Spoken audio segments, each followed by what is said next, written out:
মোহিনী, দেখি লিজা তুমি প্রিয়, একবারের জন্য অন্তত আমার কাছে এসো। অসম্ভব। প্রিয়, মোহিনী মা, তুই এ কি করলি? মোহিনী, এ তুমি কি? তুমি লিজাকে বিয়ে করে নিও না। না, এবার তুমি আমাকে বিয়ে করো প্রিয়। কখনো না। তুমি যদি মোহিনীর সমাধিতে গাছের শুকনো ডাল পুঁতে তাতে ফুল ফোটাতে পারো, তবেই আমি তোমাকে বিয়ে করবো লিজা। দিদির সমাধিতে শুকনো ডালে নকল ফুল লাগিয়ে প্রিয়কে দেখিয়ে এবার আমি বিয়ে করবো। যাই রুকো যারা। দেখবে চলো প্রিয়, দিদির সমাধিতে শুকনো ডালে আমি ফুল ফুটিয়েছি। এবার কিন্তু আমাকে বিয়ে করতে হবে। ফুলগুলো গেল কোথায়? আবার নকল ফুল লাগিয়ে আড়াল থেকে লুকিয়ে দেখবো কে আমার ফুলগুলো নিয়ে যায়।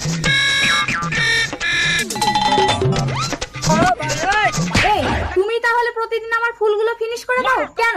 তোমার জন্যই প্রিয় আমাকে বিয়ে করছে না। কারণ আমি তোমাকে বিয়ে করতে চাই লিজা। স্বপ্নে সেই দেশে